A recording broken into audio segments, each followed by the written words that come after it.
السلام عليكم ورحمة الله وبركاته. طلبة الصف الثالث الثانوي، كل سنة وانتم طيبين. النهارده إن شاء الله هنشرح مع بعض أسئلة كتاب الامتحان على الدرس بتاع سياسة مصر الخارجية في عهد محمد علي أو سياسة محمد علي الخارجية.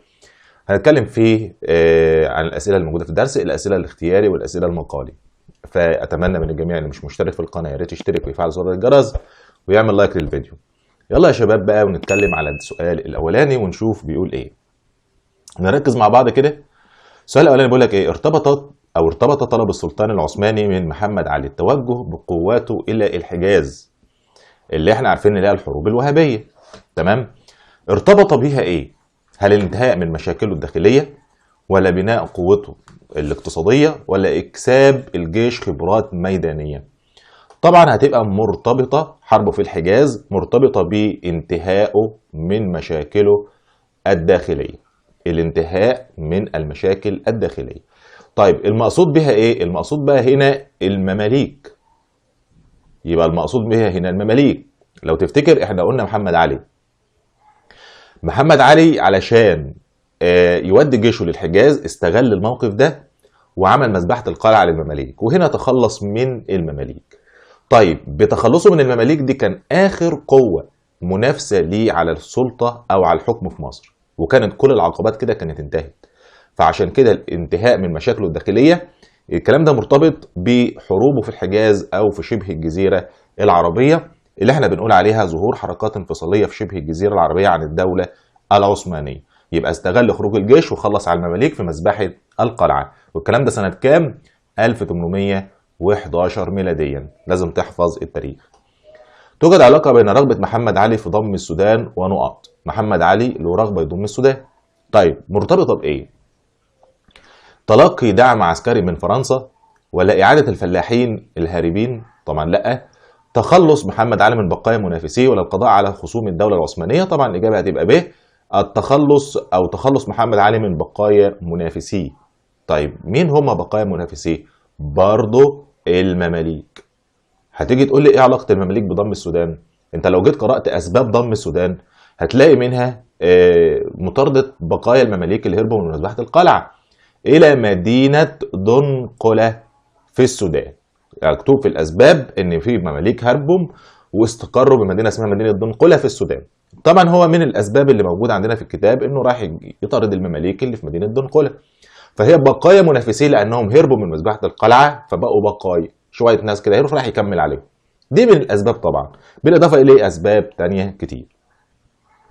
السؤال اللي بعده: ادت النتائج النهائيه لحركات التمرد على الخلافه العباسيه الخلافه العثمانيه. طبعا النتيجه النهائيه، ركز في السؤال كلمه كلمه وما تتسرعش. ادت النتائج النهائيه لحركه التمرد على الخلافه العباسيه في شبه الجزيره العربيه. قال لا. طب هنا قصده على مين؟ قصده على الحركه الوهابيه. يبقى هنا قصده على الايه؟ على الحركه الوهابيه. افهم السؤال يا جماعه قبل ما اروح ابص على الاجابات علشان ابقى عارف انا ببص بناء على ايه فتعرف تحل. يبقى ادت النتائج النهائيه لحركه التمرد للخلافه العباسيه العثمانيه في شبه الجزيره العربيه، قصده على الحركه الوهابيه اللي هي في الحجاز. ماشي. ادت الى ايه النتائج النهائيه بتاعتها؟ تضاؤل المكانه السياسيه للسلطان العثماني، ولا زياده التحالفات العثمانيه الدوليه، ولا زياده نفوذ حاكم مصر، ونجاح انفصال مناطق التمرد؟ طبعا زيادة نفوذ حاكم مصر. زيادة نفوذ حاكم مصر. يعني ايه؟ يعني احنا قلنا ارتفعت مكانة حاكم مصر من حاكم تابع الى حاكم مستقل، وخد مشيخة جدة. خد مشيخة مكة، وابن ابراهيم خد جدة. فهنا ارتفعت مكانة مصر الدينية والسياسية نتيجة للحركات الوهابية او قضاءه على حركات التمرد اللي هي الدعوة الوهابية في شبه الجزيرة العربية. السؤال اللي بعده: ترتب على مساندة محمد علي للسلطان العثماني في إعادة بسط سيطرته على ممتلكاته في الشرق الأوسط. يعني لما محمد علي ساعد السلطان العثماني برضه في الدعوة الوهابية نفس القصة، بس ترتب عليها عايز نتيجة تانية: تأمين المجال الحيوي الشمالي. طبعا لا. اكتساب محمد علي مكانة دينية، لأن محمد علي سيلكه بقى شريف مكة، فارتفعت مكانة مصر الدينية. وساعات يقول لك ارتفعت مكانة مصر الدينية امتى؟ في بداية القرن ال 18 ولا نهايات القرن ال 18 ولا بداية القرن ال 19 ولا نهاية القرن ال 19؟ لا، ارتفعت مكانة مصر امتى؟ في بدايات القرن ال 19. اللي هو لما قضى على الدعوة الوهابية عام 1811 1819. تمام؟ ليه؟ لأنه أصبح حاكم مكة أو شريف مكة، ودي طبعا مكانة دينية كبيرة. السؤال اللي بعده، ارتبط ظهور فكرة الرابطة العربية، ظهرت فكرة الرابطة العربية لدى محمد علي في النصف الأول من القرن ال19 بارتفاع شأنه كحاكم مستقل لمصر، ولا معارضة الإنجليز لوجوده في شبه الجزيرة العربية، ولا القضاء على الحركات الانفصالية في شبه الجزيرة، ولا التوتر العسكري؟ طبعا هي هتبقى التوتر العسكري بين محمد علي والسلطان العثماني. الواحد يقول الصدام العسكرية ظهرت لما حدث صدام وتوترت الدنيا بين محمد علي والسلطان العثماني، ظهرت الفكرة خلاص. تمام. أما كفكرة كانت موجودة عند محمد علي بعد القضاء على الدعوة الوهابية. يبقى الفكرة جت لمحمد علي امتى؟ يبقى جت بعد الحروب الوهابية، ولكن الفكرة دي بدأت انها تظهر وتطبق على ارض الواقع امتى؟ لما حدث صدام بين محمد علي والسلطان العثماني. اعتمد محمد علي في اول حروب خاضها خارج المنطقة العربية. ايه اول حروب خاضها محمد علي خارج المنطقة العربية؟ هتقول لي حرب اليونان اللي هي أرمورة. طيب كانوا مين، مصريين ولا مماليك ولا سودانيين ولا ارناؤوط الجيش؟ طبعا كانوا مصريين. واحنا قلنا اول مرة الجيش المصري شارك بتكوين مصري كان في حروب المورة او اليونان في اوروبا. تمثلت اولى مظاهر انفصال السياسة المصرية عن السياسة العثمانية، السياسة المصرية عن السياسة العثمانية. يعني ده مصر بقى لها سياسة منفصلة عن السياسة العثمانية. هو بيقول لك اول مرة كانت فين؟ طبعا دي في حرب المورة. يعني لما من غير ما ابص على الاجابات، كانت في حرب المورة لما الدول الاوروبية اتفقوا مع محمد علي ولم يتفقوا مع السلطان العثماني في توقيع اتفاقية الصلح. فهنا انفصلت السياسة المصرية عن السياسة العثمانية لأول مرة. فهنا هتبقى ايه؟ تفاوض الدول الأوروبية مع محمد علي لإنهاء حرب اليونان، ولم يتفاوضوا مع السلطان الايه؟ العثماني. السؤال اللي بعده، من خلال تحليلك لمجمل شكل العلاقة بين محمد علي والدولة العثمانية، أنا لما مجمل العلاقة كده كانت علاقة ايه؟ مناهضة للدولة العثمانية، ولا متفاهمة مع السياسة الدولية، ولا لا تسير على لا تسير على وتيرة واحدة؟ يعني مش ماشي على نظام واحد، يعني شوية حبايب وشوية أعداء، شوية حبايب وشوية أعداء. يبقى لا تسير على وتيرة ايه؟ واحدة. تعد أول الحروب التي خاضها محمد علي لخدمة المجال الحيوي لمصر. أنا عايز حرب في خدمة المجال الحيوي المصري. أول حرب طبعا كان ضم السودان ولا الجزيرة العربية ولا اليونان ولا الشام؟ طبعا السودان هي أول حرب لخدمة المجال، وده طبعا كان المجال الجنوبي لحماية المجال الجنوبي المصري. تمام. لما ضم السودان لحماية المجال الحيوي من جهة الجنوب. ترتب على توسعات محمد علي لخدمة المجال الحيوي لمصر، توسعاته عشان يخدم المجال الحيوي لمصر من ناحية الجنوب. طيب هو لما يجي يقول لك بقى من ناحية الجنوب يبقى قصده على ضم الايه؟ على ضم السودان. خلاص. طيب ترتب على ضم السودان ايه يا شباب؟ ترتب الاعتماد على السودانيين كضباط للجيش؟ طبعا لا. استفادة من الخبرات الزراعية للسودانيين؟ لا، ده احنا اللي افدناهم. السيطرة الكاملة على سواحل البحر الاحمر؟ برضو لا. طب اندماج السودان في كيان سياسي واحد؟ انضمت السودان في كيان سياسي واحد، بقت دولة اسمها دولة السودان وعين عليها حاكم اللي هو برتبة حكمدار. دي ماشي، دي من النتائج اللي احنا موجودة عندك اصلا في الكتاب. تمام. طيب ارتبط اهتمام محمد علي بأحوال الزراعة في مصر؟ ارتبط اهتمام محمد علي بأحوال الزراعة في مصر بإيه؟ أحوال الزراعة قصدي في السودان بإيه؟ طبعا اكتشاف منابع النيل في السودان؟ لا. تجربة زراعة المحاصيل السودانية؟ لا، ده هو بعد ما عمل محاصيل هناك من مصر عملها هناك العكس. طب بناء السدود على النيل الأزرق؟ لا. فهي تعليم الزراعي تقدم التعليم المصري. لو تفتكروا في ضم السودان قلنا من الحاجات اللي عملها في السودان انه بعت بعثات من السودانيين لمصر للتعليم الزراعي لدراسة العلوم الزراعية. فهنا في السودان استفادوا من العلوم الزراعية اللي موجودة عندنا احنا في مصر. فهنا استفادت السودان من العلوم الزراعية اللي عندنا اللي هو التعليم الزراعي. تمام. السؤال اللي بعده، حقق محمد علي بعد فتح السودان ترسيخ فكرة المساواة بين أبناء الوادي النيل. والسؤال ده من الأسئلة المهمة واللي كان جه في الامتحان السنة اللي فاتت لا اللي قبلها. ترسيخ فكرة وحدة بين وادي النيل. يعني إيه وحدة وادي النيل الأول؟ يعني وحدة مصر والسودان. يعني مصر والسودان بقوا واحد، يعني الاثنين واحد، دولة واحدة. تمام. اسمها وحدة وادي النيل. طيب ده من خلال ايه؟ تقسيم السودان الى مديريات، ولا تعيين حاكم، ولا ادخال محاصيل جديدة، ولا ارسال السودانيين في البعثات للخارج، طبعا ارسال السودانيين للبعثات في الخارج، لان هنا هتلاقي انه شارك المصريين والسودانيين للبعثات الى الخارج الاثنين، يبقى ارسل بعثات مصريه ومع السودانيين كمان، يعني بعت السودانيين مع المصريين، فهنا ساوى عمل مساواه ما بين المصريين والسودانيين في ارسال البعثات الى اوروبا. سؤال رقم 13، من خلال تحليلك للنص المقابل تنطبق هذه السياسه على محمد علي بمصر بعد نقط.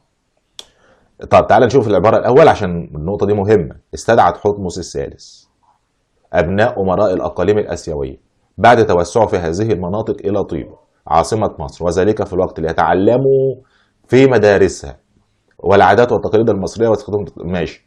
طيب العباره دي بيقول لك تحتمس الثالث لما عمل علاقات مع اسيا بعتهم يجوا يتعلموا عندنا، ماشي. طيب هنا مرتبطه بسياسه محمد علي بمصر في ايه؟ ارتفاع مكانته الدينيه؟ لا. طب تامين المجال الحيوي الجنوبي؟ تمام. ليه؟ لانه في السودان بعد السودانيين مصر يتعلموا، يبقى تامين المجال الحيوي الجنوبي، لان زي ما تحتمس الثالث بعت للشام وجاب ابناء الامراء الاسيويين يتعلموا عندنا، برضه محمد علي ضم السودان وجاب ابناء السودان يتعلموا عندنا زي ما لسه قايلين، اللي هو تامين المجال الحيوي الجنوبي لمصر. 14 تشابهت حروب محمد علي بالسودان مع حروبه في المورا في نقط، يعني حروب محمد علي في السودان شبه حروبه في المورا من ناحيه ايه؟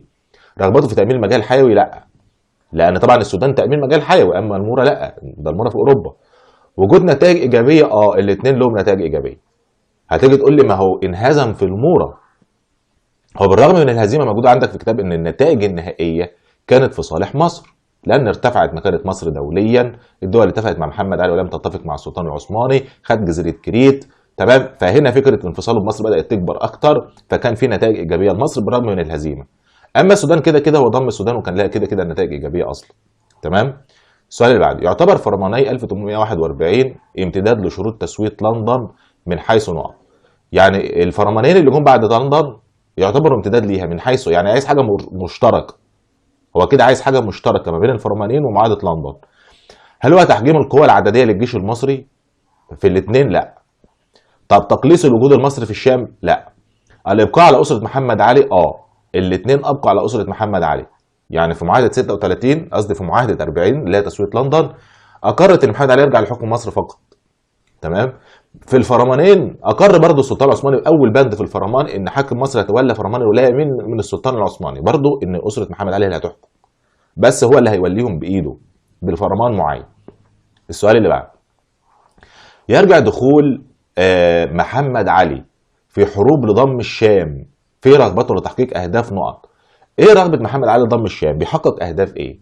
استراتيجيه ودينيه وسياسيه، ولا عسكريه ودينيه واقتصاديه، ولا اقتصاديه وسياسيه واستراتيجيه، ولا عسكريه وثقافيه وسياسيه؟ طبعا اعطاك اجابه هتبقى ب اقتصاديه وسياسيه واستراتيجيه.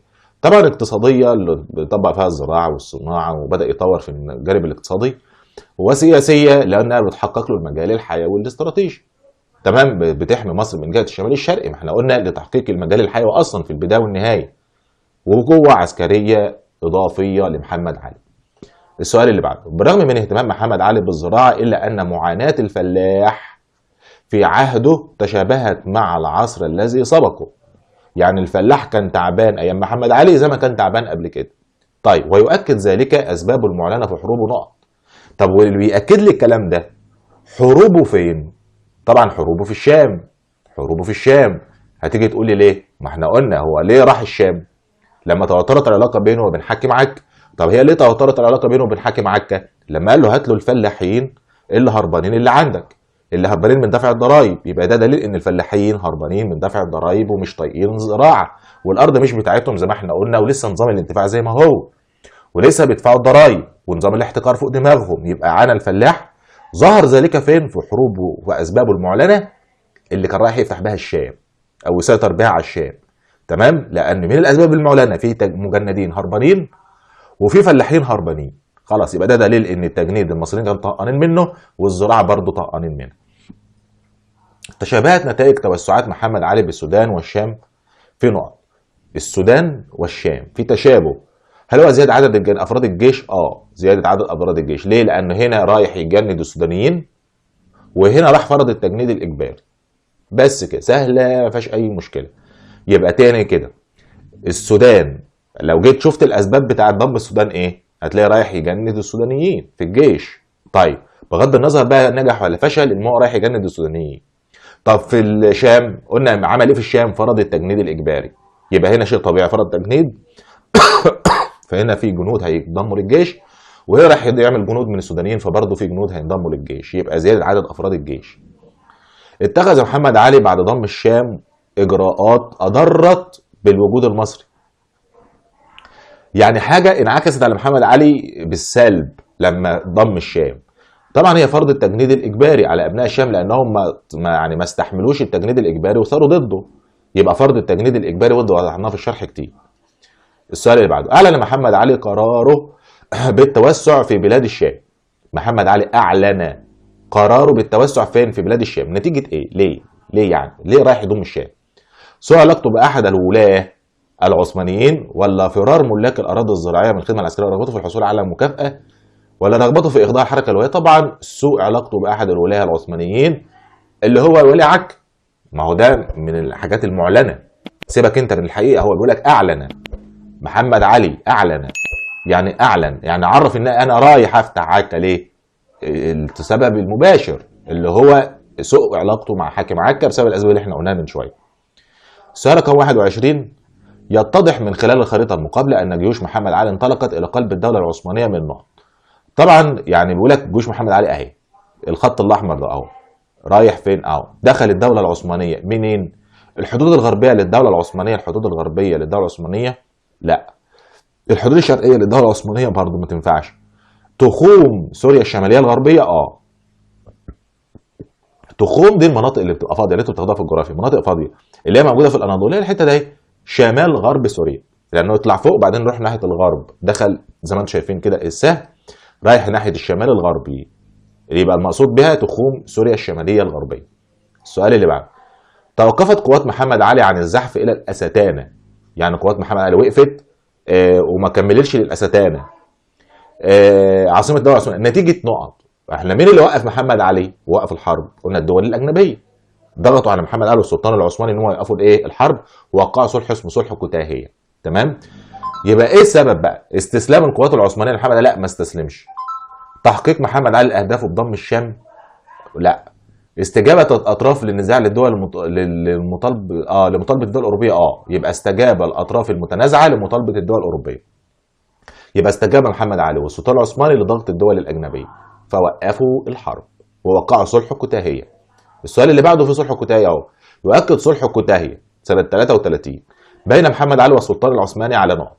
طيب احنا قلنا الصلح اقر ما اخذه محمد علي. قبل ما نخش على الخيارات انت فكر نفسك بالحادثه نفسها. يعني صلح كوتاهيه وقعوه، اقر بما امتلكه محمد علي من اراضي. ماشي. هنا بقى يشوف بقى، بص على الخيارات، يؤكد الصلح ده ايه؟ استسلام السلطان العثماني لرغبات محمد علي، ولا تخلي الدولة الأوروبية عن السلطان العثماني، ولا رغبة محمد علي في بدء علاقة جديدة مع الدولة العثمانية، ولا ضعف موقف السلطان العثماني في مواجهة محمد علي؟ طبعا هتبقى ضعف موقف السلطان العثماني في مواجهة محمد علي. يبقى صلح كوتاهية هتلاقي ان السلطان العثماني اصلا مهزوم، فعشان كده تدخلت الدول الاجنبيه وضغطوا على السلطان العثماني محمد علي ان يوقفوا الايه؟ الحرب. يبقى يؤكد عقد صلح كوتاهيه ضعف السلطان العثماني قدام مين؟ محمد علي. السؤال رقم 24، عقد السلطان العثماني اتفاقيا سريا مع روسيا اللي هي معاهده يوليو 1833. ماشي. بسبب نقط تأييد فرنسا لمحمد علي، ولا رغبته في تحديد تدعيم قوته العسكريه؟ يبقى هو السلطان العثماني عايز يدعم قوته العسكريه. قلت لكم مهزوم، يعني لسه قايلين فوق ده السلطان العثماني ضعيف في مواجهه محمد علي وكان مهزوم. تدخلت الدول الاوروبيه وضغطت على انهم يوقفوا الحرب، وقفوا الحرب. السلطان العثماني عارف انه ضعيف، فهيعمل ايه؟ هيروح يستعين بقوه خارجيه اللي هي مين؟ روسيا. فعقد معاها اتفاقيه سريه في يوليو 1833. يبقى شيء طبيعي. ايه السبب؟ ايه سبب عقد الاتفاقيه؟ يبقى تدعيم نفسه عسكريا ضد محمد علي. يعد من اهم النتائج التي جاءت لصالح محمد علي بعد صلح كوتاهيه. ايه من اهم النتائج بعد صلح كوتاهيه؟ لسه قايلين اقر ما اخذه محمد علي، التقارب بين روسيا والروس العثماني، ولا انفصال محمد علي عن الدوله العثمانيه، ولا اقرار توسعات محمد علي. اقرار توسعات محمد علي. طيب ظهر التشابه بين علي بيك الكبير ومحمد علي في ايه؟ ايه التشابه بين محمد علي وعلي بيك الكبير؟ اتساع المجال الحيوي لمصر بالشام. اه تنفع تمام. طب تأثير التحالف العثماني الروسي على مصر، الصدام مع الدول الأوروبية ولا التنسيق والتفاهم مع فرنسا؟ لا، الإجابة ألف خلاص. يبقى اتساع المجال الحيوي في الشام، لأن هتلاقي علي بيك الكبير ضم الشام والحجاز، ومحمد علي نفس القصة ضم الشام والحجاز. طيب السؤال اللي بعده 27. سعت إنجلترا لإخفاق مساعي الصلح. يعني إخفاق يعني إيه؟ يعني تفشل مساعي الصلح بين محمد علي والسلطان العثماني أثناء حروب الشام من أجل إيه؟ يعني ليه بريطانيا؟ طبعا لو تفتكروا الشرح، عشان عايزه تفرض معاهده بلطلمان اللي محمد علي رفضها. فلما محمد علي رفضها قالت لك خلاص بقى، من جايه موقعه ما بين محمد علي والسلطان العثماني عشان يحاربوا بعض وتعرف تتدخل هي وتعمل اللي هي عايزاه، زي ما فعلا حصل. يبقى ساعد بريطانيا لاخفاق مساعي الصلح ما بين محمد علي اللي هو كان صلح كتاهي، فعايزه بقى توقعهم في بعض. طيب من اجل ايه؟ يعني هي بقى وقعتهم في بعض ليه؟ طبعا علشان معاهده بلطلمان محمد علي رفضها.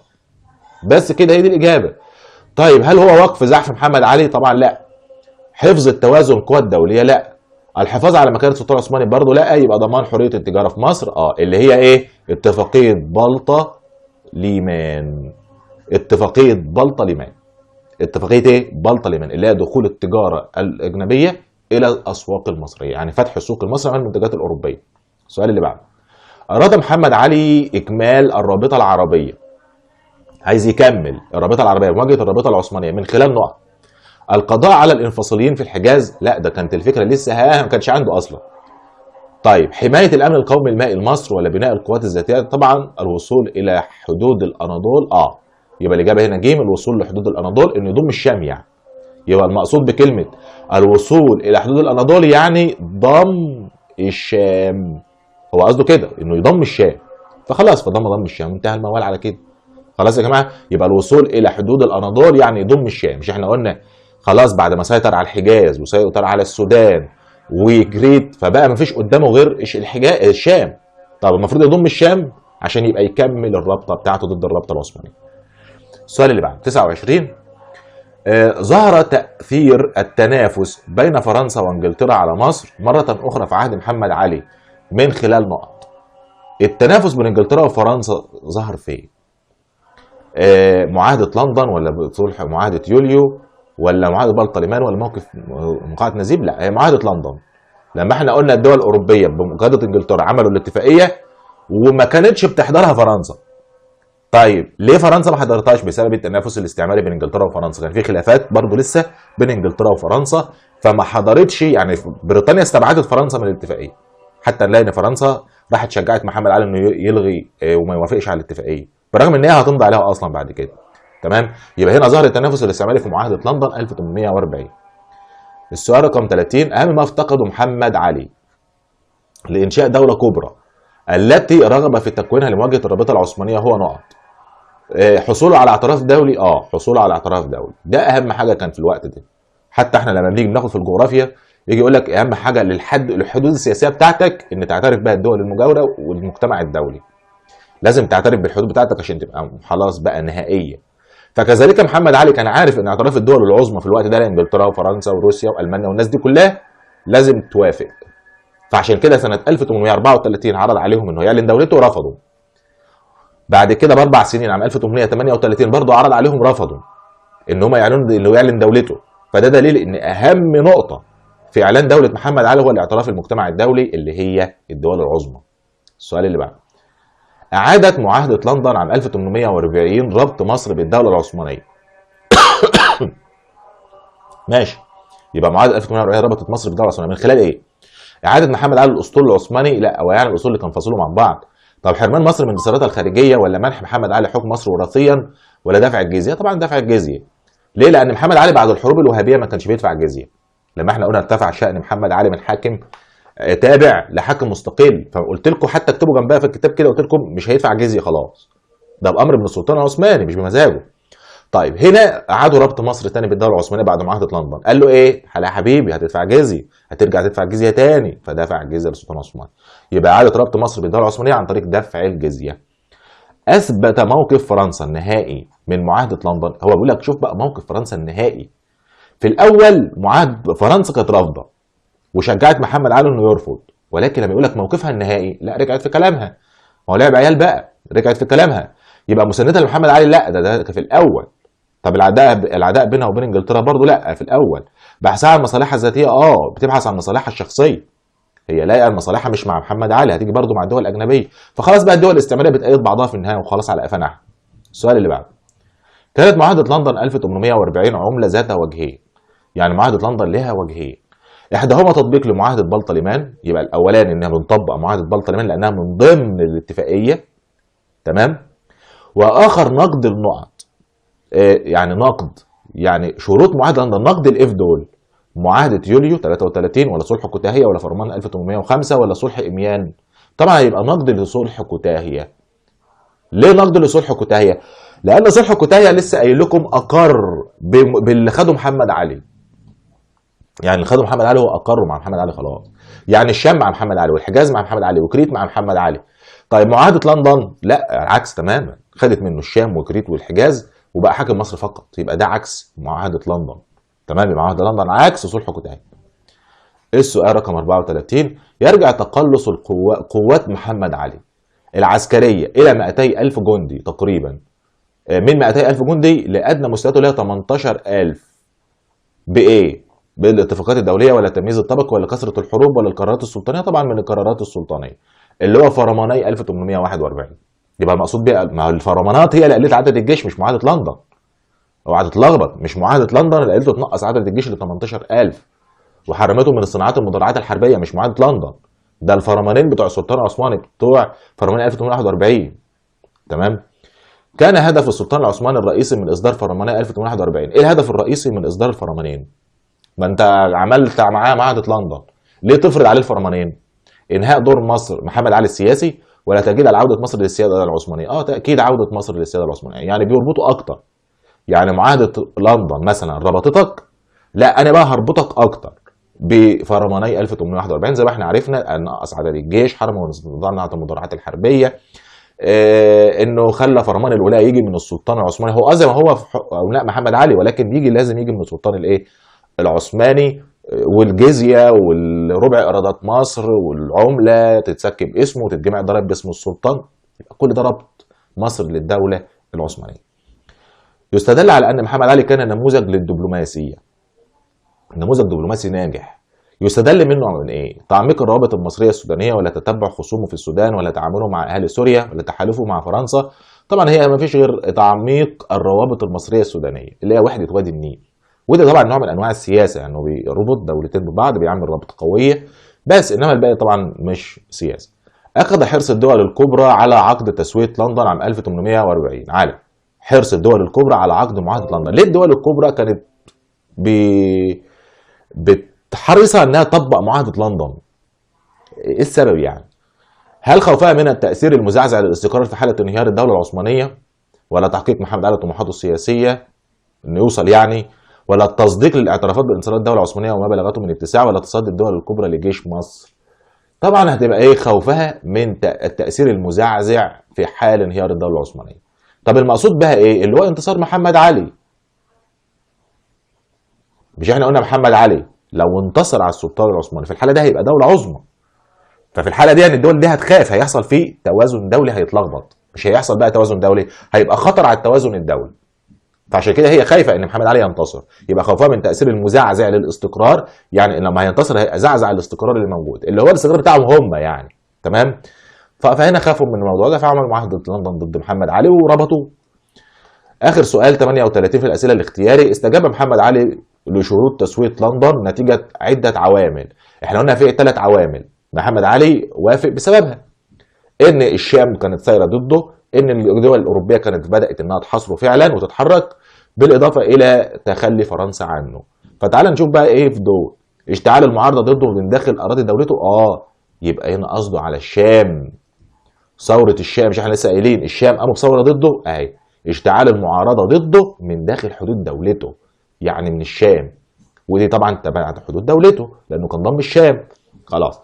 يبقى ده بالنسبه لاسئله المقال. تعالى بقى يا سيدي بقى للاسئله الاسئله الاختياري خلصت. تعالى بقى لاسئله المقال.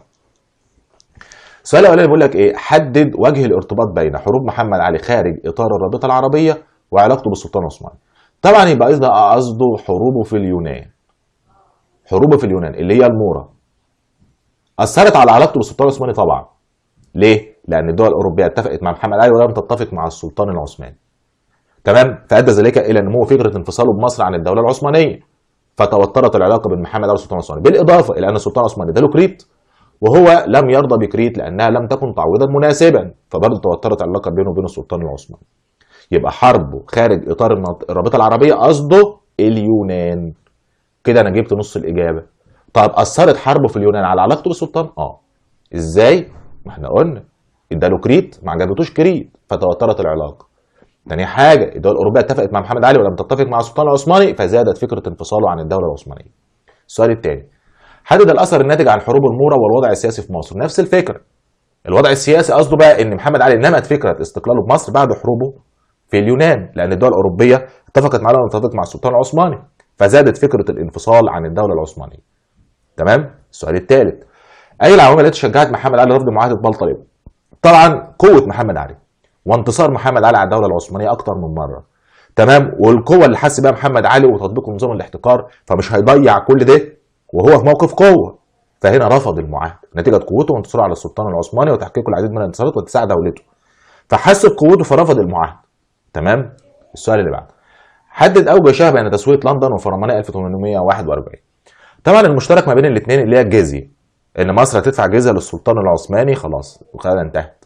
حكم مصر في اكبر ابناء محمد علي برضه مشترك. اتفاق محمد علي، موافقه محمد علي على جميع الاتفاقيات اللي بيبرمها السلطان العثماني مشترك. يبقى انا عندي ثلاث حاجات. اول حاجه الجزيه السنويه هيدفعها موجوده في الاثنين، كذلك ان اكبر حكم مصر في اكبر ابناء محمد علي موجود في الاثنين ولكن في الفرمانين بيقول لك انه هياخد يعني من فرمان الولايه من السلطان، ولكن هياها. تمام؟ بالاضافه طبعا الى النقطه الثالثه اللي هي برضه ربط مصر بالدوله العثمانيه بالاتفاقيات السياسيه. مصر هتوافق على الاتفاقيات السياسيه اللي بيرمها السلطان العثماني او لها معاهده بلطلمان. السؤال الخامس، ايد صحه العبارات الاتيه امتد جذور الصراع الاوروبي الى علاقات محمد علي السلطان العثماني؟ ما احنا لسه قايلين في معاهده لندن في الخيارات. فحصل ظهر الصراع الاوروبي بين انجلترا وفرنسا اثناء معاهده لندن، لان فرنسا ما عزموهاش في الاتفاقيه، فراحت من الناحيه الثانيه مشجعه محمد علي انه يرفض معاهده لندن. يبقى ظهر الصراع لانهم استبعدوا فرنسا وبعدين فرنسا رجعت لهم تاني. حدد وجه الارتباط بين ديوان الداخليه والمجال الحيوي الجنوبي لمصر. طبعا ديوان الداخليه اللي في مصر مين اللي كان مربوط بيه؟ حكمدار السودان، عشان قلنا عين على السودان حكمدار له سلطه مدنيه وعسكريه، ولكن يتبع ديوان الداخليه اللي في مصر، يعني ديوان الداخليه في مصر هو اللي بيوجهه. يبقى ده هو المجال الحيوي الجنوبي. يبقى المجال الحيوي الجنوبي لمصر اللي هو السودان. حاكم السودان كان يتبع ديوان الداخليه اللي موجود فين؟ في مصر. حدد الاثار السلبيه على الاقتصاد المصري من تنفيذ فرماني 1841. الاثار السلبيه في فرمانين دول طبعا اثار سلبيه جامده جدا. انت هتدفع الجزيه للسلطان العثماني موجوده في معاهده لندن. ده مش كده وبس، ده انت هتدفع كمان ربع ايرادات مصر وهتسك العمله باسمك وتجمع الضرائب باسم السلطان العثماني، وده كلها خسائر ماليه كبيره جدا واقتصاديه.